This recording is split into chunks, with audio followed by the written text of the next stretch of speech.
आज हम होम के ही नेक्स्ट सेट ऑफ कमांड की तरफ चलेंगे जो कि है फ़ॉन्ट के अंदर मौजूद है।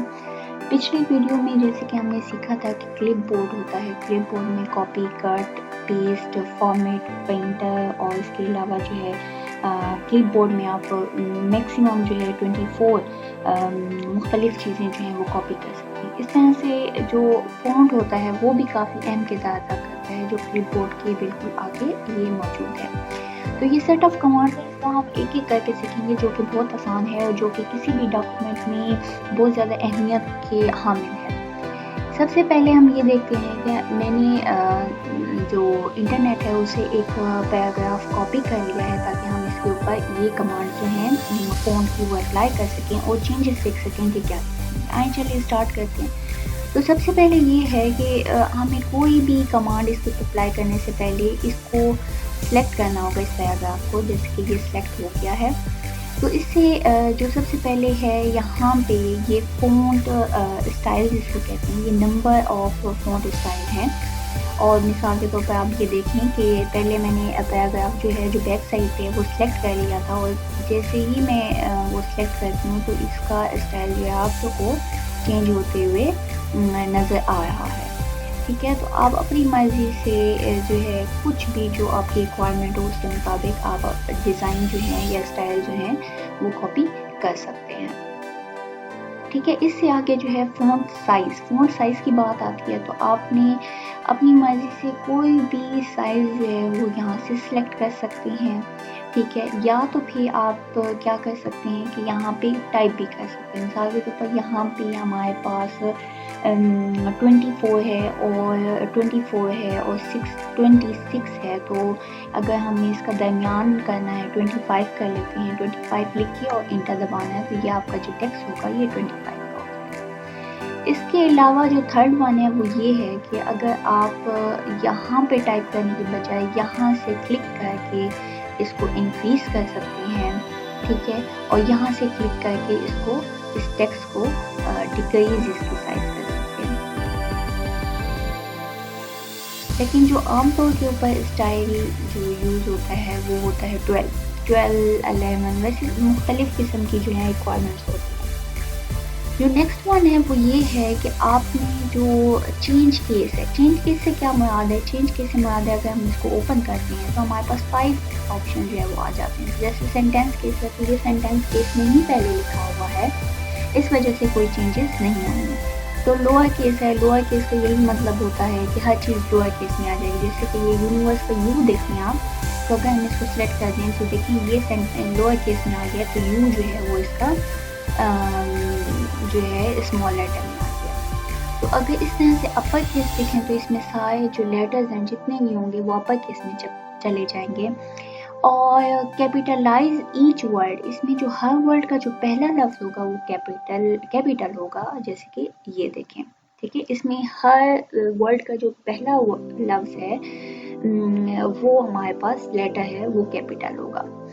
इसके अलावा जो है ये स्टाइल भी है, ये मुख्तलिफ़ किस्म की डिज़ाइनिंग के लिए जो है वो इस्तेमाल किया जाता है। तमाम बाकी जो लेटर्स हैं आपके पास कैपिटल आ जाते हैं, तो पहला जो आपके पास लेटर है वो स्मॉल होता है। इसके अलावा जो ये बी लिखा हुआ है ये बोल्ड करने के लिए होता है। जैसे ये यूनिवर्स है, यूनिवर्स आपको बोल्ड नज़र आ रहा होगा तो इस तरह सारा लेटर जो है वो भी बोल्ड हो जाएगा। अगर आपने इसे इटालियन में करना है तो आई, आप स्टाइल जो है वो साथ साथ नोट करेंगे। अगर आपने इसे अंडरलाइन करना है तो ये अंडरलाइन होता है। लेकिन होता ये है कि मिसाल के तौर पे अब ये जितना भी मैंने फॉर्मेटिंग यूज़ की है तो इसको हम यहाँ से क्लियर और फॉर्मेटिंग के ज़रिए हम इसको वापस से हर किस्म की जो फॉर्मेटिंग थी वो हम इसे डिलीट कर सकते हैं। लेकिन सेंटेंस केस में सबसे पहले इसको ले आते हैं। अच्छा, तो इतनी ज़्यादा कमांड्स इस्तेमाल करने के बाद, मुख्तलिफ डिज़ाइन बनाने के बाद जो है हर वर्ड के नीचे रेड कलर की अंडरलाइन आ गई थी, जो कि इस बात की इंडिकेशन थी कि यहाँ पे कोई ग्रामेटिकल मिस्टेक है।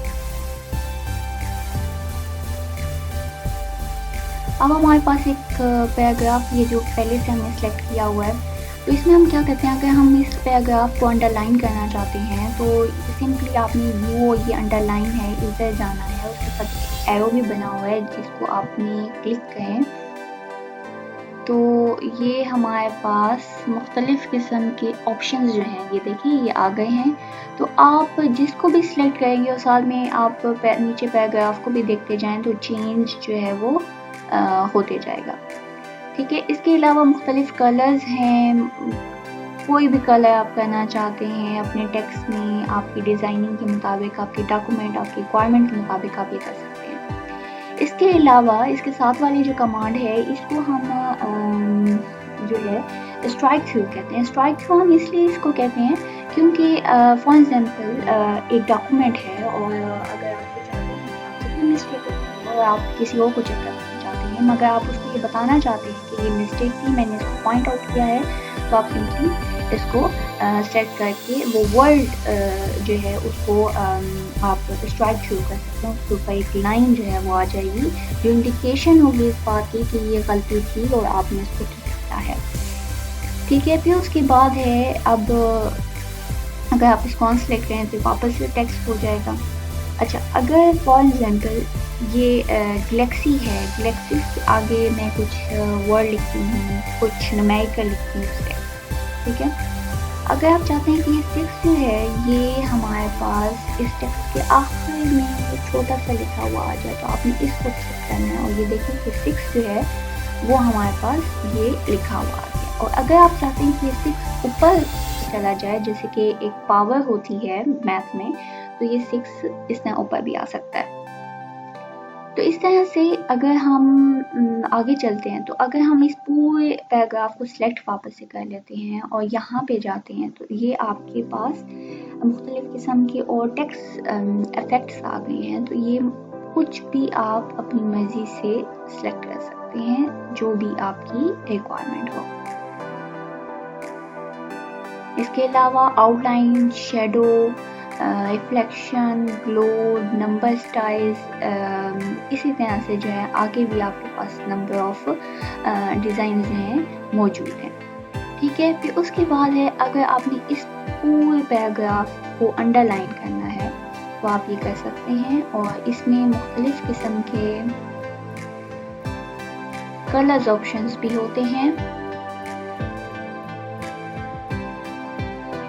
और अगर ये यहाँ पे एरो से ये ओपन भी होता है।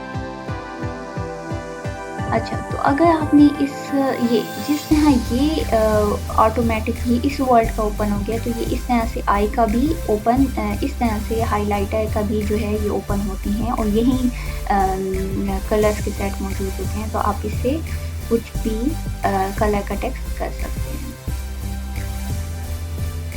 तो ये हमारा सिलेक्ट नहीं था तो इस वजह से नहीं हुआ, इसको पहले सिलेक्ट करके सिंपली आपने आई ए के ऊपर क्लिक करना है और ये आपका पूरा टेक्स्ट जो है उसकी कलरिंग जो है वो चेंज हो गई है। तो आज के लिए इतना काफ़ी है। Thank you so much.